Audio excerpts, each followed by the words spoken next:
오늘 아시아 주요 국내에선 일본 증시가 춘분의 날로 휴장인 가운데 중화권 내에서는 금리 결정 이슈가 있었습니다. 하지만 이를 두고 상해 증시와 홍콩 증시 해석이 달라 보이는데요. 먼저 중국 중앙은행이 사실상 기준금리인 LPR을 5개월째 동결했습니다. 동결 발표와 함께 추가적인 부양책을 공개한 이후로 하락폭을 많이 줄여나가고 있는데요. 하지만 본토 자금 순매수 규모가 줄어드는 점은 체크해 보셔야겠습니다. 대형주들의 약세 오늘 상해 종합지수 0.03% 약보합권 내에서 움직임 보여집니다. 어제와 오늘 둘 다 비슷한 무빙을 보여주는 코덱스 차이나 A50 ETF입니다. 오히려 오늘 더 출렁이면서 흔들리는 모습을 보여주는데요. 현재는 0.5% 하락하고 있습니다. 같은 금리 동결이지만 사뭇 분위기가 다른 홍콩 증시입니다. 기존금리 4.75%를 유지했는데요. 사실 달러 패그제, 그러니까 달러 연동 환율제를 채택하는 홍콩은 미국 금리 정책에 맞춰서 기준금리를 결정해 오고 있습니다. 예상될 동결과 변개로 시장에서는 반도체 중심의 기술주들의 약세에 지수를 끌어내리고 있습니다. 현재는 1% 넘는 하락세, 현재도 저점 부근에서 움직이고 있고요. 이 시각 현재 24,466포인트 지나가고 있습니다. 10시 바늘 기점으로 낙폭을 키워나가는 코덱스 차이나 항생테크 ETF입니다. 최근 들어 외국인과 기관의 매도세가 두드러지는 점 체크해 보셔야겠고요. 현재는 1.5% 약세 흐름 보여줍니다. 3거래일째 약세 보여주면서 점점 밀려나고 있는 베트남 증시입니다. 최근 박스권을 탈출하면서 긍정적인 모습을 보여줬지만 외국인의 수급 이탈에 3거래일째 계속해서 하락하고 있고요. 오늘 흐름 역시도 오전과 다르게 전강후약의 움직임으로 하락 전환했습니다. 이 시각 현재 1320포인트 하회하면서 0.4% 하락합니다. VN30 지수를 수정하는 ETF는 그래도 오전에는 온기가 도는 듯 했습니다. 이 시각 현재는 강보합권 내에서 22,285원에 거래되고 있습니다. 지금까지 아시아 주요 증시 시황 전해드렸습니다. 네, 오늘은 인도 소식 들어보겠습니다. 미래에셋 자산운용 권태한 인도법인 이사 전화로 연결돼 있습니다. 이사님 안녕하십니까? 네, 안녕하십니까. 권태환입니다. 네, 인도 증시가 기운을 좀 차리는 것 같습니다. 산업 생산 같은 경제 지표들, 컨센서스를 크게 상회하는 지표들이 나오고 있고 추세적인 반등을 좀 기대할 수 있는 구간이라고 보시나요? 네. 지금 최근까지 외국인 투자 자금들의 지속적인 자금 유출이 좀 이어지고 있는 상황인데요. 글로벌 금리 환경 그리고 인도 내 기업 실적 둔화 흐름과 3월 초 이후 이어지고 있는 인도의 시장의 반등이 인도 기관 투자자가 외국인 투자자의 매도 압력을 상쇄하면서 시장 안정에 일부 기여한 것 등을 추가적으로 고려한다면은 최근에 인도 증시의 이제 추세적인 상승이 전환됐다라고 보기에는 조금 이르다고 볼 수가 있을 것 같고요. 이번 반등이 기술적 요인과 저가 매수세에 이제 촉발된 측면이 크다고 볼 수가 있고 글로벌 증시와 연동된 단기적인 반등일 가능성이 높다고 보고 있습니다. 특히 인도의 경제 펀더멘털이 지속적으로 개선되지 않거나 외국인 자금 유출이 중단되지 않는다면 이러한 반등은 단기 데드캣 바운스에 그칠 가능성이 크다고 보고 있고 다만 향후 몇 주간 기업 실적이 예상보다 양호하게 나오고 있고 거시경제 환경이 안정되면서 외국인 투자자들이 인도 시장으로 다시금 유입된다는 신호가 나온다면 본격적인 상승 추세를 전환을 조금은 좀 기대해 볼 수 있지 않을까 생각이 듭니다. 그러나 시장이 여전히 변동성이 지금 현재 높은 상황이기 때문에 글로벌 요인에 좀 민감하게 반응하고 있는 부분이 있어서 지속적인 모니터링이 좀 필요할 것으로 보고 있는 상황입니다. 아직까지는 이 데드캣 바운스에 대한 가능성도 지우지 말라는 말씀이신데 인도 모디 총리가요, 이 트럼프 대통령의 소셜 미디어 이 트루스 소셜에 가입했다라고 하죠. 가입해서 팔로우한 사람이 트럼프 대통령하고 JD 벤스 두 사람뿐이다. 뭐 이런 얘기도 들리던데. 자, 지금 현 시점에서 전 세계 정상 가운데 트럼프 대통령하고 가장 트러블이 없는 분이 이분이 아닐까 싶습니다. 심지어 뭐 미국처럼 차관 관세를 부과를 해서 보호무역주의를 좀 강화하는 행보 인도에서도 좀 나타나고 있는 상황입니다. 앞으로 인도 경제에 이런 흐름들은 좀 어떤 영향을 미칠 것으로 보시는지 궁금해요. 어떠십니까?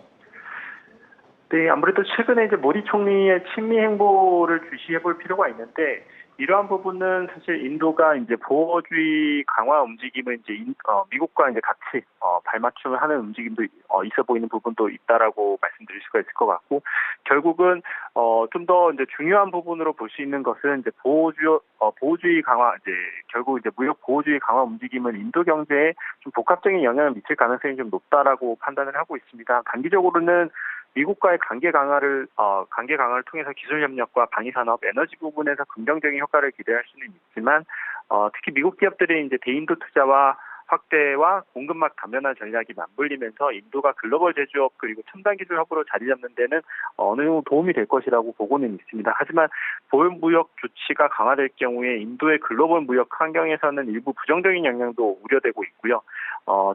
특히 철강간세 부과에 대한 부분은 인도 국내 철강 업체들에게는 긍정적인 부분이긴 하지만 결국 자동차, 건설, 인프라 등 철강을 원자재로 사용하는 산업에서는 비용 증가가 부담으로 작용할 수 있다라고 보고 있습니다. 그리고 특히 이와 같은 주요 교역국들이 보복 관세를 부과할 가능성도 있기 때문에 인도 철강 제품에 대한 수출 경쟁에 약화될 수도 있고 더욱이 보호주의 기조가 철강뿐만 아니라 다른 산업으로 확대될 경우에는 인도 경제 성장의 전략이 위축될 위험이 있다라고 보고 있습니다.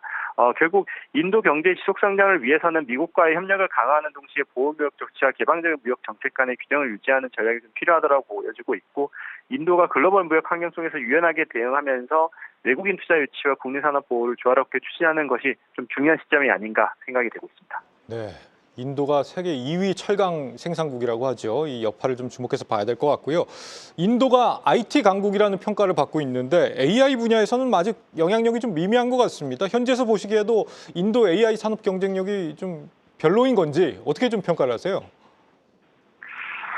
사실 인도라고 한다라고 하면 소프트웨어 개발이랑 IT 서비스 분야에서 세계적인 경쟁력을 보유하고 있는 국가로 많이 알려져 있죠. 하지만 특히 아까 말씀 주셨던 AI 시장에서는 아직 미국이나 중국에 비해서는 존재감이 크지 않은 것은 사실이고요. 하지만 몇몇 가지 강점을 바탕으로 글로벌 시장에서 영향력을 확대할 가능성이 좀 크다라고 볼 수가 있을 것 같습니다. 인도는 AI 기술을 다양한 산업에서 접목하는 데 강점을 가지고 있는데 최근에 특히 금융이랑 헬스케어, 농업, 스마트시티 등에서 AI 기반 솔루션을 활용한 혁신이 활발하게 진행이 되고 있긴 합니다. 예를 들어서 인도 핀테크 기업들은 AI를 활용한 신용평가와 사기 탐지 시스템을 도입하면서 빠르게 성장하고 있는데 다만 최근 글로벌 AI 시장에서 경쟁력을 더욱더 키우기 위해서는 AI 전용 반도체 개발이라든지 고급 연구 인프라 확충 그리고 기업들의 자체 AI 기술력 강화가 필요하다라고 보고 있고 현재 인도 AI 산업의 핵심은 어플라이드 AI, 응용 중심이긴 한데 장기적으로는 자체 AI 모델 개발과 AI 칩 설계 분야에서도 경쟁력을 높이는 것이 중요하다라고 보고 있습니다. 결국 인도는 강력한 IT 기반과 인재 자원을 활용해서 AI 시장에서 향후 영향력을 확대할 수 있는 잠재력이 큰 상황이고요.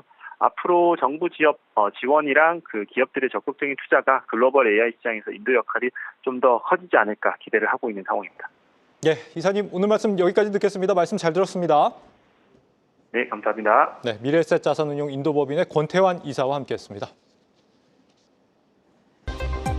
아시아 증시 주요 뉴스입니다. 뉴질랜드 경제가 기준금리 인하에 힘입어 지난해 4분기 플러스 성장을 기록하며 경기 침체에서 벗어났습니다. 지난해 2분기와 3분기에 마이너스 성장을 기록했지만 이번에 플러스로 전환하며 경기 침체를 끝냈다는 평가를 받고 있습니다.